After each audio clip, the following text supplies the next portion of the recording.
प्रेमियों, आपका अपना काम नहीं है। अपना काम क्या है?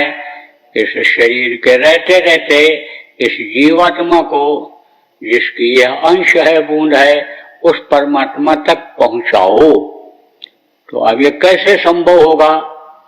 जब कोई समर्थ गुरु मिलता है, जब कोई रास्ता बताने वाला मिलता है और वो बताता है रास्ता कि इस तरह से तुम्हारा अपना काम बनेगा। आप समझो कि ऊपर से बूंदें गिरती हैं और गिर करके यहाँ इकट्ठा हो जाती हैं, लेकिन ऊपर बूंदें नहीं पहुंच पाती हैं। अब जब बूंदें इकट्ठा हो जाती हैं, पानी बन जाता है। जहां पर आप ये समझो कि ठंडी होती है, वहीं पर यही पानी जम जाता है, बर्फ बन जाता है। अब उसका हटना मुश्किल हो जाता है। लेकिन ऐसे ही अगर उस बर्फ के सिल्ली को आप गर्म कर दो, कोई बता दे कि इसको गर्म कर दो, तो इतने टेम्परेचर पर यह पानी बन जाएगा। फिर और अधिक आग जला दो तो समझ लो कि वो भाप बन जाएगा। अब भाप बन करके ऊपर जब जाएगा तो वही बूंदे बन करके फिर नीचे आ जाएगा।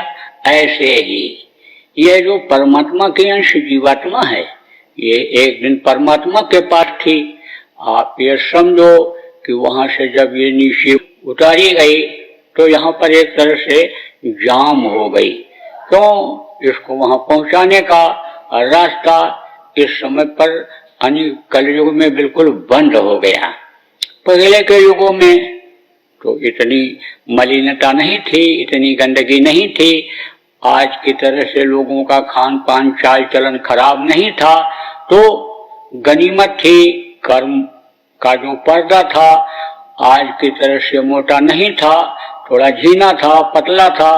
कलयुग में तो पर्दा भी नहीं था, बहुत ही समझो कि जैसे गाड़ी आप चलाते हो तो कांच के ऊपर भाप जमा हो जाता है। आप सर्दी में चलते हो और समझ लो कि चश्मे के ऊपर भाप आ जाता है और हाथ से आप पोंछ देते हो, कांच को आप आगे के पोंछ देते हो, गाड़ी आपकी चलने लगती है। ऐसा था। और शुरू में जब जीवात्माएं उतारी गई तो कोई पर्दा नहीं था, ऊपर जाने में दिक्कत नहीं थी। लेकिन समय का प्रभाव होता है, युग का प्रभाव होता है। जैसे समय का प्रभाव, बरसात खत्म हुआ, हल्की ठंडी पड़ने लगी, फिर उसके बाद ज्यादा ठंडी पड़ने लगेगी। ऐसे ही समय का प्रभाव आया और वो पर्दा मोटा होता गया कर्मों का, और इस समय तो बिल्कुल मोटा हो गया। बहुत कर्म जमा हो गए, लोगों के इतने मोटे कर्म हो गए कि मीलों लंबी चौड़ाई की दीवार खड़ी कर दी जाए तो भी समझो वो पतली पड़ जाएगी। इतने मोटे पर्दा जमा हो गए तो जाना मुश्किल हो रहा है अब इस वक्त पर। लेकिन जैसे मैंने आपको बताया, कोई युक्ति बताने वाला हो तो बर्फ मोटा पड़ा हुआ है, उठा नहीं सकते, गर्म कर दो उड़ जाएगा। जैसे रुई का पहाड़ ही आपके दरवाजे पर लगा दिया जाए और मालूम नहीं है तो पहाड़ हटा नहीं सकते, हटाने में बहुत समय लगेगा। लेकिन कोई युक्ति बताने वाला मिल जाए कि माचिस की तीली लगाओ और लगा दो रुई के ढेर में, जलकर राख हो जाएगा। ऐसे कोई मिल जाए कि ये जो मोटी दीवार है तुम्हारे कर्मों की, इसको हटने में देर नहीं लगेगी, ये इस युक्ति के द्वारा हटेगी। और तुम हटाओ और नहीं हटा सकते हो युक्ति के द्वारा तो मैं तुम्हारी मदद कर दूंगा। अगर कोई ऐसा मिल जाए तो समझो पक्का साथी है, उसके शरण में चले जाना चाहिए, उसका साथ कर लेना चाहिए। जैसे कोई आपकी मदद करने वाला मिल जाता है, आप व्यापार करते हो, आप नौकरी करते हो, खेती का काम करते हो, लेकिन कोई आपको उसमें तरक्की करने के लिए बता देता है और समझो कि उस पर आप विश्वास कर लेते हो। कोई ऐसा कह देता है, चलो हम तुम्हारे दुकान में खुद करके तुमको बता देंगे, तुम्हारे कल कारखाने में ये चीज हम बना करके तुमको खुद तैयार करके दिखा देंगे, तुमसे प्रैक्टिस करके करा देंगे, तो वो पक्का साथी होता है। तो जो सद्गुरु होते हैं, संत होते हैं, जो युक्ति को जानते हैं, वो अगर मिल जाएं, साथी हो जाएं, तो कर्मों की दीवार हटने में देर नहीं लग सकती है। ये जीवात्मा जो शरीर को चलाने वाली शक्ति है, यानी यह ऊपरी लोकों में जाने लगती है। ये अपने पिता के पास, परमेश्वर के पास, यानी जो सत लोक है, सतपुरुष महाप्रभु हैं, उनके पास ये जाने लगती है। तो अब आप ये प्रेमियों समझो कि जब तक आदमी प्रैक्टिकल नहीं करता है, उसको विश्वास नहीं होता है। अब आप ये समझो कि जो आवाज किसी की सुनता है उसको वो पहचान पाता है। नाम अगर समझ लो किसी का लो और आवाज न सुनाई पड़े तो अन्य समझो कि अन्य उसको पहचान नहीं पाओगे, और अगर आवाज पहचान में आ जाए तो नाम को भी पहचान लोगे। आपके दरवाजे पर कोई आया और आप कमरे में बैठे हुए हो और उसने आवाज लगाया तो आप नाम बोल दोगे। और अगर आपसे कोई दरवाजे पर बैठा हुआ घर का आदमी अंदर कमरे में गया, बताया कि महेश आए हैं, रमेश आए हैं, किसी का भी नाम वो बताएगा, तो अन्य समझ लो कि आप आवाज लगाओगे महेश, तो बोलेगा हाँ मैं ही हूं, फला जगह का हूं, तो आप पहचान जाओगे।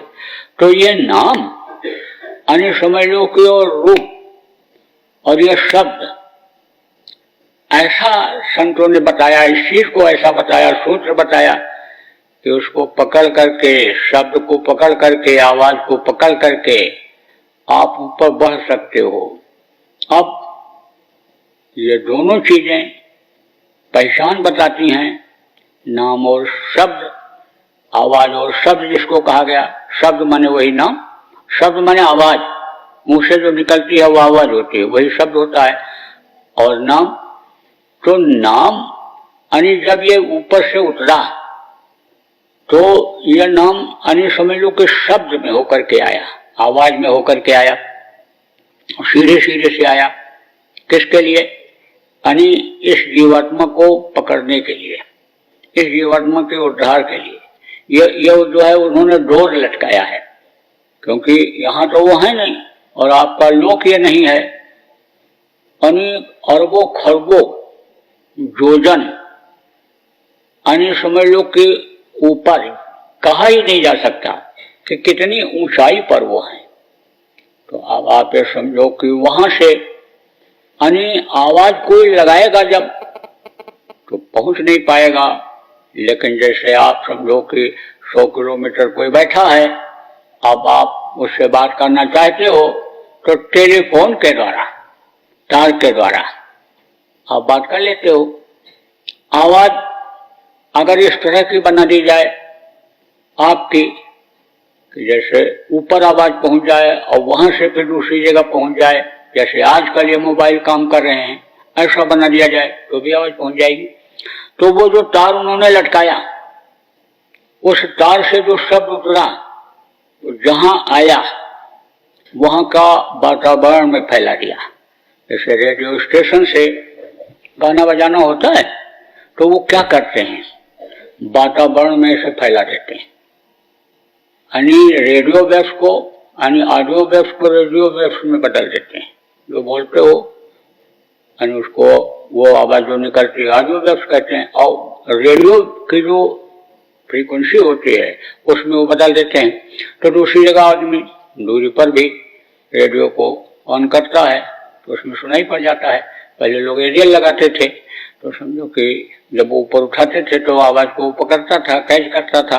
तो ऐसे ही ऊपर से जब आवाज उतरी तो सीढ़ी सीढ़ी आई, थोड़ी थोड़ी दूर पर आई। आप ये समझो कि जैसे दिल्ली में समाचार पूरे देश का सुनाया जाता है, अब दिल्ली से अन्य समझो कि आप का रेडियो यहाँ नहीं पकड़ता है, दिल्ली की फ्रीक्वेंसी इतनी नहीं है, ट्रांसमीटर इतना तेज नहीं है कि यहाँ तक पहुंच सके। तो इंदौर नजदीक में है तो इंदौर वाले उसको पकड़ लेते हैं, उस आवाज को खींच लेते हैं। एक बड़ा ट्रांसमीटर लग गया और ये अपना वहां फैला देते हैं और आपको आवाज यहाँ सुनाई पड़ जाती है। दिल्ली में बोलने वाले की आवाज आपको सुनाई पड़ जाती है। ऐसे ही ऊपर से उन्होंने जब उतारा, आवाज जब नीचे आई, बबर गुफा पर आई, और महाशून्य पर आई, फिर इसके बाद इधर ब्रह्म पर आई, और फिर ब्रह्म स्थान पर ब्रह्मलोक में आई, और इधर आपके समझ लो कि काल लोक में आई, और फिर उसके बाद इस पिंड लोक में आ गई। ये पिंड लोक है, ये मृत्यु लोक है। पिंड जिसका भी बनता है शरीर, ये पिंडी शरीर कहलाता है। जो भी पिंड वाला होता है, पिंडी होता है, उसका खात्मा होता है, उसकी मृत्यु होती है। जैसे गाय बैल भैंस ये सब पिंड में आते हैं, तो इनकी मृत्यु होती है। यहाँ तक कि इस मृत्युलोक में समझ लो कि जितने भी पशु पक्षी हैं जो पैदा होते हैं, कीड़े मकोड़े पैदा होते हैं, सबकी मृत्यु निश्चित होती है। और मृत्यु होती है तो इस मृत्युलोक तक आवाज सीढ़ी सीढ़ी आई। अब सीढ़ी सीढ़ी जब आई तो आवाज बदलती जाती है। जैसे रेलगाड़ी जब दूर कहीं रहती है तो उसकी आवाज दूसरी रहती है, जितने नजदीक बढ़ती जाती है रेलगाड़ी की आवाज तेज होती जाती है। जब स्टेशन पर पहुंच जाती है तो और तेज हो जाती है। जैसे हवाई जहाज दूर रहता है तो आवाज कम सुनाई पड़ता है, धीरे धीरे ऐसे सुनाई पड़ने लगता है, तेज सुनाई पड़ता है जब नजदीक आ जाता है हवाई जहाज। ऐसे ही दूर की आवाज समझो कि एकदम साफ नहीं सुनाई पड़ती थी, तो आवाजें विभिन्न तरह की थी। जैसे दूर की रेलगाड़ी की आवाज दूसरे तरह की रहती है, बीच की और रहती है, नजदीक की स्टेशन वाली आवाज जब पहुंची तो और रहती है। बहुत दूर हॉर्न बजा तो हल्का सुनाई पड़ा, बीच में आया तो कम सुनाई पड़ा, नजदीक में बहुत तेज सुनाई पड़ता है। मोटी बात आप ये समझो कि जल की धारा पहाड़ से जब चलती है तो वहां पर उसकी आवाज तेज होती है। गंगा जब निकली तो ऊपर से जब आई तो उसकी आवाज दूसरी थी, और थोड़ी दूर जब आई दूसरे पहाड़ पर गिरी तो उसकी आवाज बदल गई, फिर तीसरे पहाड़ पर गिरी, चौथे स्थान पर गिरी, उसकी आवाज बदल गई। और वही जब समझो नदी में गिरी, पहाड़ के किनारे की नदी में, तो उसकी और आवाज थी। नदी में जब बहा, गंगा बही या जलधारा बही तो उसकी आवाज और थी। और वही जब ज्यादा पानी हो गया और नदी से बाहर हो गया और जमीन में बहने लग गया तो उसकी आवाज और हो गई।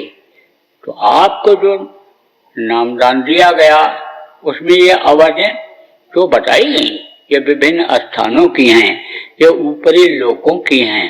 अब वही आवाज जो यहाँ पर है मृत्युलोक में आपको जो सुनाई पड़ता है वो दूसरे तरह का सुनाई पड़ता है, और आगे बढ़ते हो तो दूसरे तरह का सुनाई पड़ता है। जो लोग आप साधना करते हो, जिनको सुनाई पड़ता है, वो लोग आप इस चीज को समझते हो। तो जब आवाज पकड़ में आती है तो जहां तक पहुंचता है आदमी उसी तरह का समझ लो कि नाम उसको सुनाई पड़ता है। अब जहां जहां चट्टी इसकी बनी, जहां जहां इसका ठिकाना बना, समझ लो कि वहां के जो मालिक थे, उन लोगों के जो मालिक थे, क्योंकि सबके सब जीवात्माएं एकदम से सीधे यहाँ उतर नहीं आई, ऊपर में बहुत बड़े बड़े लोक हैं, तो उन लोकों में भी कुछ ठहर गई, रुक गई। तो जैसे ऊंचा स्थान होता है तो ऊंचे स्थान पर बैठने वाले का महत्व अलग होता है। ऊंचा बैठने वाले को सब लोग देखते हैं, नीचे वाले को तो ऊपर वाला देख लेता है, लेकिन नीचे वाला जल्दी नीचे जल्दी समझ लो नहीं देख पाता। ऊपर वाले को सब देखते, ऊपर से वो सब देखता है, और ऊपर ज्यादा ऊपर हो जाए तो नहीं देख पाते हैं नीचे वाले, लेकिन ऊपर वाला ज्यादा भी ऊंचे हो जाए तो दिखाई पड़ता है। ऐसे जो उछले ऊंचे उस लोक के ऊंचे स्थान पर जो जीवात्माएं थी, सबसे पहले वाली समझ लो कि सबसे ऊंचाई वाली, उनको समझ लो कि मालिक बना दिया गया। अब आपने देखा होगा कि कहीं कहीं पर जलधारा को, नदी के पानी को ऐसे पत्थर का मुंह बना देते हैं, गौ का मुंह बना देते हैं, तो उसमें से निकलता है वो पानी, तो कहते हैं गौमुख है, स्थान नाम रख देते हैं। इसी तरह से वो जो शब्द की धारा थी उनके मुंह से जब निकली तो उस लोक में फैली। जैसे गौ के मुख से पानी निकले तो वो फैल जाता है चारों तरफ, ऐसे ही जहां तक वो पानी रहेगा, जहां तक वो फैलेगा, वहां तक पानी ही पानी माना जाएगा, चाहे नदी हो, चाहे तालाब हो, चाहे मैदान हो। उसी तरह से उन लोक में समझ लो कि वही आवाज सुनाई पड़ती, पूरी फैल गई। उससे नीचे उतरो, धारा जब नीचे उतरी तो दूसरे के पास पहुंची, उस समझ लो कि उसके मुंह से ये निकली नीचे, तो वो आवाज बदल गई। लेकिन जब आप जो आवाज यहां आपको सुनाई पड़ेगी, उस आवाज को जब पकड़ लोगे तो एकदम से आप छटते हुए निकलते हुए अपने वतन, अपने घर, अपने मालिक के पास पहुंच जाओगे। तो आप सब लोग भाग्यशाली हो कि जिनको यह मनुष्य शरीर मिला, और वो लोग और ज्यादा भाग्यशाली हो कि जिनको नामदान मिल गया, जिनको रास्ता मिल गया, जिनको अपने इस जीवात्मा को मालिक तक पहुंचाने का तरीका मालूम हो गया। तो आप सब लोग अपने शरीर को भाग्यशाली समझो। ये देव दुर्लभ शरीर है, जो साधना आपके शरीर में कर सकते हो, अन्य लोग नहीं कर सकते, देवी देवता भी नहीं कर सकते। आपका ये शरीर 5 तत्वों का है, उनका 17 तत्वों का है, लेकिन 17 तत्वों के शरीर में वो रास्ता नहीं है। आपके अंदर ये जो 3 गुण हैं, रजोगुण, तमोगुण, सत्वगुण, वो उनके अंदर नहीं है। तो अब आप ये समझो कि यह मनुष्य शरीर श्रेष्ठ है। इस मृतलोक में सभी योनियों में समझ लो 84 लाख योनियां बताई गई। आप ये समझो कि अंडज पिंडज दुखमज अस्थावर जीव हैं यहाँ पर, लेकिन उनमें सबसे श्रेष्ठ यह है अंडलोक, समझ लो कि ब्रह्मांड लोक में जो जीव हैं, उन जीवों से आप सब में, इस पिंड लोक के जीव, आप जो मनुष्य शरीर में हो, सब श्रेष्ठ हो। पिंड जानवरों का भी होता है, लेकिन 4 पैर होते हुए भी वो ऐसे सीधे खड़े नहीं हो सकते। 2 पैर होते हुए भी आप सीधे खड़े हो जाते हो, आपकी गर्दन ऐसे मुड़ जाती है, ऊपर आसमान को देख सकते हो, लेकिन वो नहीं देख सकते, गर्दन उनकी मुड़ती नहीं सीधे खड़े होकर के।